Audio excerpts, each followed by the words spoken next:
c'est le mec, aujourd'hui une nouvelle vidéo et aujourd'hui les amis on va essayer de déterminer le classement de la Ligue 1 pour la saison 2021-2022, c'est parti.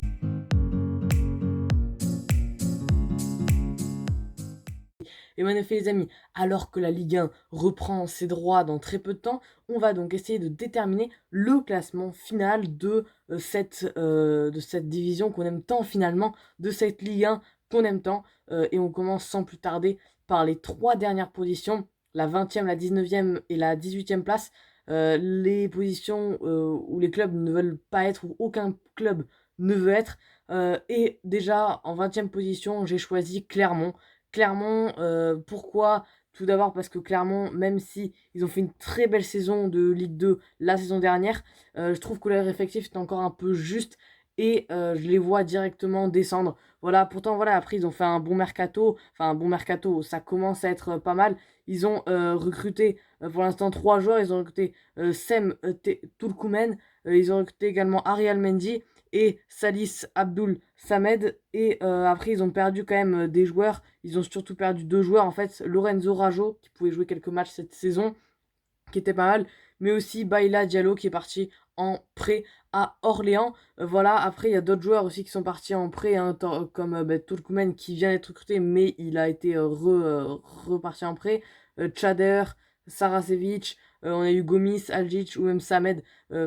Samed qui est du coup reparti dans son club finalement.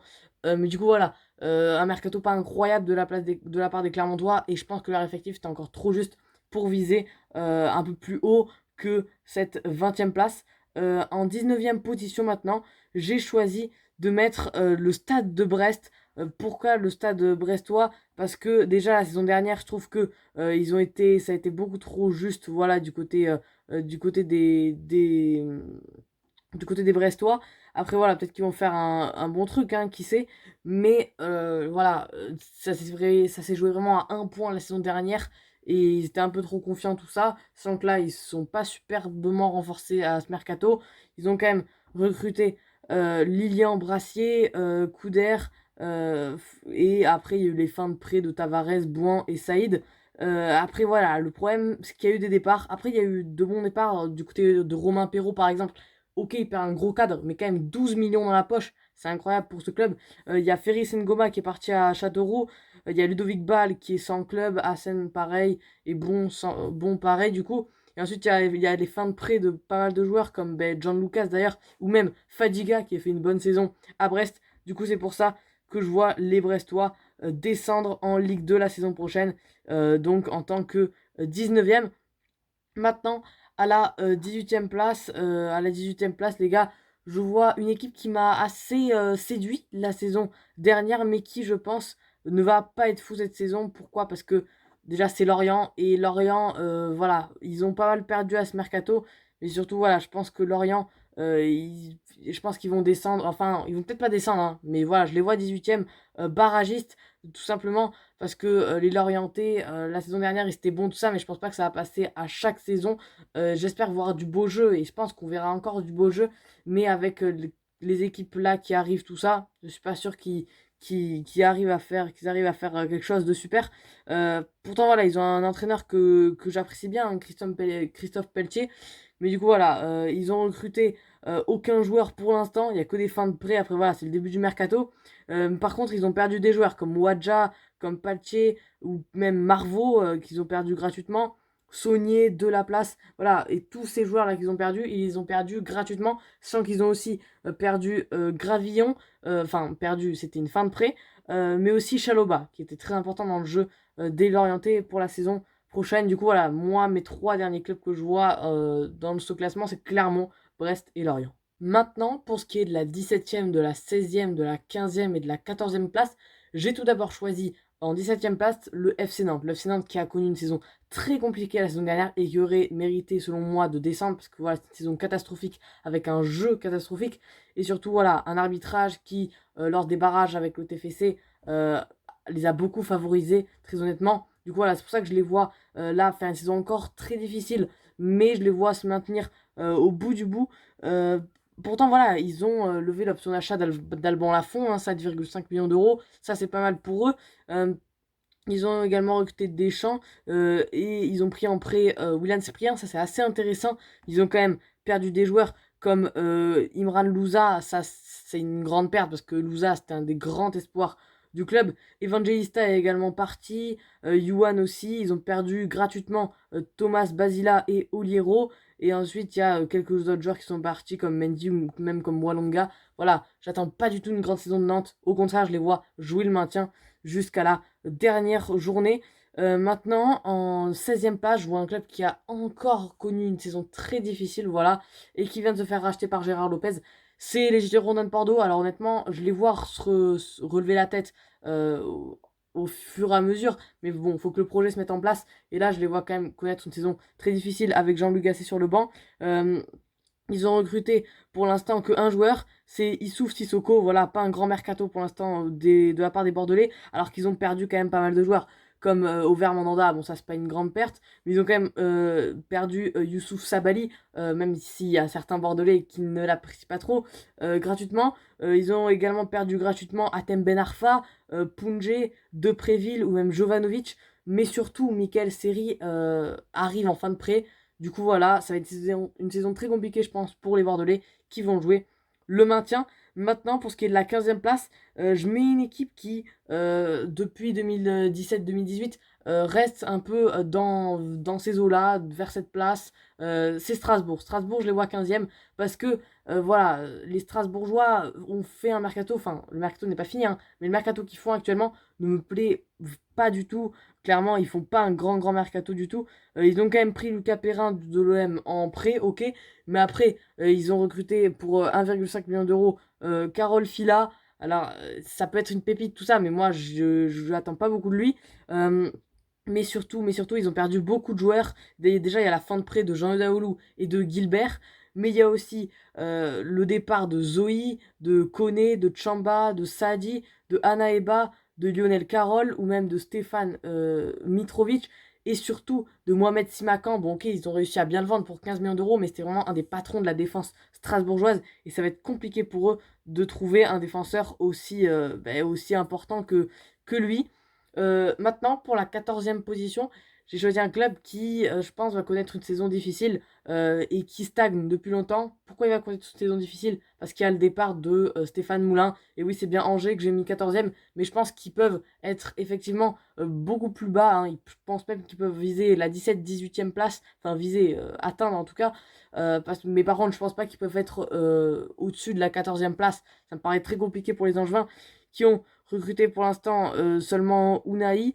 Et surtout, il y a le départ de plusieurs joueurs. Déjà, il y a la fin de prêt de Yacine Fortuné, mais surtout de Ibrahim Amadou. Il y a le départ de Thomas Touré, mais également de Loïs Diony, qui est parti, lui, en prêt à l'Étoile Rouge de Belgrade. Il y a également le départ gratuit de Ludovic Butel, mais surtout la vente de Ait Nouri à Wolverhampton pour 11 millions d'euros. Voilà, après, Ait Nouri était déjà à Wolverhampton en prêt, mais là, c'est un transfert définitif pour Ryan Ait Nouri. C'est pour ça que je vois Angers faire une saison pas ouf.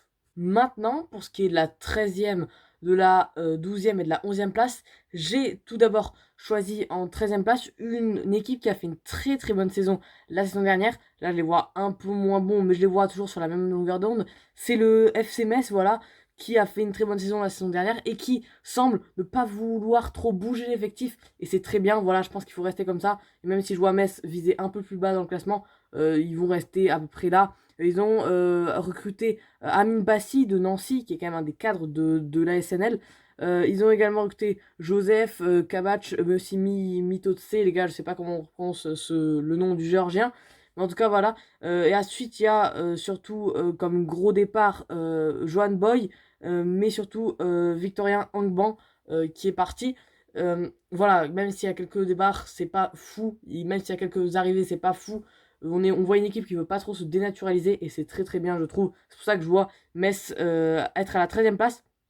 Ensuite, les gars, en 12e position, je vois le deuxième promu, le promu 3, que je vois se maintenir vraiment facilement et qui pourrait s'offrir, selon moi en tout cas, une superbe 12e place avec un mercato très ambitieux parce qu'ils ont quand même recruté Kwame, mais aussi Kubachev, les gars, je sais pas comment on prononce ce ce nom. Il y a aussi le retour de prêt de Mamadou Dembélé, Nassim Chadli est arrivé en provenance de Nîmes, mais il y a aussi Renaud Ripart qui est arrivé en provenance de Nîmes, ça c'est une très très belle arrivée pour les Troyens. Et ensuite un départ, on n'a pas de départ fou, on a Dembélé qui est parti, Barthelmé, Nguena, et voilà, après on a quelques départs en prêt comme par exemple Umut Bozok, on a Gori, on a également Lenny Pintor ou aussi Kwame que j'ai cité tout à l'heure, mais voilà, c'est pas de gros départs en tout cas, à part pour Umut Bozok, mais bon, ils sont renforcés avec Renaud Ripard dans tous les cas. Du coup, voilà, c'est pour ça que je vois 3 accrocher une très belle 12e place. Maintenant, pour la 11e place, j'ai choisi un club qui m'avait vraiment séduit les années auparavant, là, les saisons auparavant. C'est Reims que je choisis à cette place-là. Voilà, Reims qui pourrait faire une 11e place, quand même une saison moyenne assez normale en fait. Ils ont recruté Péteno, ils ont également pris en prêt Gravillon. Après, ils ont pris quelques petits joueurs en prêt, enfin pas en prêt de leur équipe B, je veux dire. Après, il y a la fin du prêt de certains joueurs qui étaient partis dans d'autres clubs, comme Anastasios Donis, le plus important. Après, il y a d'autres joueurs comme Kebal, Costa, etc., etc. Mais bon, c'est pas des cadres de leur équipe. Par contre, en départ, bon, on a quelques départs comme Nicolas Lemaître, Ndiaye, etc., etc. Mais on a surtout Boulaïdia qui est parti à Villarreal pour 12 millions d'euros. Voilà, un départ qui va faire du mal quand même à cette équipe de Reims. Et c'est pour ça que je ne les vois pas viser plus haut que la 11e place. Maintenant, les amis, on entame la première partie de tableau. Donc, et en 10e place, j'ai tout d'abord choisi l'AS Saint-Etienne, voilà, qui ne s'est pas forcément ultra bien renforcé, en tout cas pour l'instant sur ce mercato, voilà, puisqu'ils n'ont recruté aucun joueur. Pour l'instant, il y a juste des fins de prêt. Par contre, ils ont quand même perdu Debuchy, Amouma. D'ailleurs, Amouma est proche de Nice. Ghezali ou même Monet Paquet, voilà. Donc ça sent pas ouf pour Saint-Etienne. Et je les vois même peut-être viser une autre place plus bas que la 10e place. Mais voilà, peut-être que je suis assez optimiste par le jeu de Puel. Du coup, je les mets 10e. Ensuite, j'ai mis Montpellier. Voilà, Montpellier qui, ça serait une nouvelle désillusion de ne pas être européen la saison prochaine. Mais voilà, je les vois finir 9e. Voilà, même s'ils ont recruté Tuller ou même Leroy, c'est pas fou en ce moment. Par contre, ils ont quand même perdu pas mal de joueurs comme Keboué, comme Badou, comme Benchama, Vidal, Congré, Le Talek, Doni, pardon, Amour, ou même Youn, mais surtout Hilton qui donc a annoncé sa fin de carrière, le vétéran de 43 ans. Du coup, voilà, je les vois 9e. Maintenant, en 8e position. En 8e position, j'ai choisi une équipe qui nous a beaucoup surpris la saison dernière. J'ai choisi le RC Lens. Voilà, le RC Lens qui s'est bien renforcé quand même à ce mercato. Et ça leur permet voilà, de rester dans une forme de constance. Ils ont recruté Lessler de Nantes, Saïd de Toulouse, Wo de Nancy, ou même Farignez. Ils l'ont pris définitivement de Milano. Bon, j'arrive pas à prononcer ce club, mais c'est les Milonarios, voilà. Ils ont recruté Kakuta de Lens, ils ont levé l'option d'achat, mais surtout, la recrue la plus intelligente de ce mercato, c'est Dever Machado. Voilà, on voit qu'il y a un réseau de Sud-Africains à Lens et que ça joue au football. Machado, c'est une super recrue. C'est un échange, c'est un espèce d'échange avec Isiaga Silla qui donc repart à Toulouse puisque c'est la fin de prêt. Au niveau des ventes, ils ont vendu quelques joueurs comme Cheikh Traoré, Vincendi, Mauricio, etc., etc. J'ai pas tout cité, mais ils ont surtout vendu Loïc Badé à Rennes pour 17 millions d'euros. Je trouve que c'est un bon transfert un peu pour les Rennais, mais les Rennais sont un peu caqués à tirelire pour Badé. Mais pour Lens, 17 millions qui rentrent dans les poches, c'est parfait pour le club des Hauts-de-France. Et enfin, maintenant, en 7e place, j'ai mis justement Rennes, voilà, on en parlait. Rennes qui a recruté pour l'instant seulement un joueur, c'est Loïc Badé. Voilà, mais je les vois finir 7e. Ce serait un peu une division quand même pour ce club qui vise quand même l'Europe. Après, voilà, comme il y a eu des départs, par exemple, de Damien Da Silva, qui était vraiment la pièce maîtresse de cette défense. Il y avait également la fin de prêt de Nzonzi ou même de Dalbert. Du coup, voilà, je pense que ça va être assez compliqué pour le club rennais. Maintenant, les gars, je vais vous dévoiler la 6e, la 4e, la 6e, la 5e et la 4e place de ce classement, juste avant de rentrer sur le podium. Tout d'abord, en 6e place, j'ai choisi de mettre le LOSC. Voilà, bon, ça serait assez décevant, mais je trouve que sur le mercato, ils sont pas forcément actifs. Ils ont recruté pour l'instant aucun joueur, voilà. Mais même s'il y a beaucoup, beaucoup de retours de prêt, Et pourtant, ils ont perdu. Ils ont perdu des joueurs comme Boubakary Soumaré qui est parti à Leicester pour la modique somme de 20 millions d'euros. Ils ont surtout perdu leur gardien Mike Maignan, ou même Kwame, Soumaoro, Kofi, Sabzut, Chevalier et surtout José Fonte. Voilà, ça va être très compliqué, une saison très compliquée, je pense, pour le LOSC, mais qui va accrocher une 6ème place, synonyme de qualification à la 3ème Coupe d'Europe là qui vient de se créer. Maintenant, 5ème position, ça serait une grosse désillusion pour ce club, mais je vois l'Olympique Lyonnais que je trouve leur mercato pour l'instant, je le trouve vraiment pas bon. Ils ont recruté Enrique da Silva, mais il n'y a pas plus, il n'y a pas plus.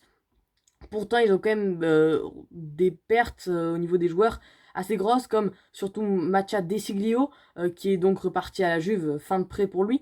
Ben Larmi, qui était quand même très bon en défense avec Lyon. Mais surtout, Memphis Depay, qui a donc rejoint le Barça. Et du coup c'est pour ça que je pense que ça va être très compliqué pour Lyon cette saison, et je les vois finir 5ème. Et là, les gars, c'est là où j'ai mis la plus grosse surprise. En 4ème position, ça serait une énorme surprise de les voir là. Et c'est une équipe que j'apprécie beaucoup. D'ailleurs, j'en profite pour faire un big up pardon, à mon pote Tonissa, voilà, qui est une chaîne sur l'OGC Nice. Mais voilà, c'est l'OGC Nice. L'OGC Nice qui a recruté en tant que coach Christophe Galtier. C'était annoncé depuis mars à peu près. Là, il est enfin là. Nice semble très actif sur ce mercato. Il y a que l'œil vert qui, au moment où je fais la vidéo, est à 2 doigts d'arriver. Et peut-être là, au moment où elle est postée, que l'œil vert, en fait, c'est déjà officiel. Ils ont surtout recruté Stengs. Ils ont pris Jean-Claire Todibo définitivement. Et ensuite, il y a quelques retours de prêt comme Racine Colli, etc., etc. Il y a même Mahou hein, qui est revenu de prêt. Après, même s'il y a quelques départs comme William Cyprien qui était déjà à Parme la saison dernière, mais qui là est parti définitivement au club italien, et le club italien l'a prêté à Nantes. Il y a Lesmeyou qui est parti également. Après, quand je dis fin de prêt de Racine Colli et de Mahou, en fait, après, ils sont repartis après. Mais du coup, voilà, après, c'est vrai qu'il y a la fin de prêt de Ronny Lopez, de Renan Delaïde, de Saliba qui est parti donc à l'OM. Voilà, ça fait quand même quelques pertes, surtout Johan Cardinal, hein, qui était un vrai patron dans le vestiaire des Aiglons. Mais voilà, je pense que quand même, avec ce mercato qui n'est toujours pas fini d'ailleurs, Nice peut vraiment accrocher le top 5 et je pense qu'ils vont le faire grâce à leur coach Christophe Galtier. Maintenant les amis, c'est le moment que tout le monde attend de la vidéo, peut-être parce que c'est le podium, les 3 premières équipes du coup. Il reste donc 3 équipes que j'ai pas citées, Monaco, le PSG et l'OM. En 3ème position, j'ai choisi cette dernière équipe que je viens de citer, l'Olympique de Marseille, qui a fait un mercato. Je pense que c'est le 2e meilleur mercato de Ligue 1, pour l'instant en tout cas. Ils ont pris définitivement Leonardo Balerdi. D'ailleurs, j'ai fait une vidéo sur l'OM il y a 1 ou 2 jours, ça dépend quand je sors cette vidéo. Elle est disponible dans la description si vous voulez aller la voir du coup. Gerson également, ils ont recruté Luan Pérez, Conrad de la Fuente, Under, il y a Ben Seguir, il y a Paul Lopez, il y a William Saliba, il y a Matteo Guendouzi. Voilà, vraiment beaucoup de recrutements très très intelligents côté olympien, même s'ils ont perdu quelques joueurs comme Maxime Lopez, comme Sakai, comme Thauvin, comme Strootman, etc. etc. Ben voilà, je pense que c'est un mercato très très intelligent de la part de l'OM. Et je suis sûr que l'OM peut accrocher largement le podium. Maintenant, en tant que 2e, j'ai mis l'AS Monaco. L'AS Monaco qui a fini 3ème donc la saison dernière. Et je les vois encore réaliser une superbe saison. Pourtant, voilà, pour l'instant, ils n'ont pas recruté de joueurs. S'ils en ont fait un. C'est Ismaël Jacobs de Cologne. Après, il y a beaucoup de retours de prêt. Ensuite, il y a quelques départs, hein, mais pas des énormes départs. Hein. Il y a Badiachil, il y a Jovetic, Youssouf Aïd Benasser et surtout Benjamin Henrich à Leipzig. Ça, c'est quand même un gros départ, mais comme il jouait pas déjà, comme il était prêté à Leipzig, c'est pas incroyable non plus. Mais voilà, du coup, ils essayent de pas trop dénaturaliser cette équipe de Monaco. Et je trouve ça parfait. C'est pour ça que je vois une nouvelle bonne saison des Monégasques. Et évidemment, en première place, vous en doutez bien, je mets le Paris Saint-Germain qui a fait, selon moi, pour l'instant, le meilleur mercato de Ligue 1 en recrutant Achraf Hakimi, en levant l'option d'achat de Danilo Pereira, en recrutant également Donnarumma, Ramos, Wijnaldum, etc., etc. Voilà, un gros recrutement de la part des Parisiens. Ensuite, il y a quelques départs comme Kais Rusatil, Sabrant, c'est une grande perte et je pense qu'ils auraient pas dû laisser partir ce joueur. Et surtout, il y a Mitchell Baker qui est parti à Leverkusen, 7 millions d'euros d'indemnité pour ce joueur, c'est quand même assez fou parce que pour moi, il valait 2 millions d'euros à tout péter. Mais bon, c'est Leonardo, on le connaît, il est fourbe, et voilà. Bref, voilà les amis, c'est de la fin de cette vidéo. J'espère que vous aura plu. Voici mon classement que vous voyez donc à ma droite. Et les gars, seule chose que je viens de vous dire, c'est salut.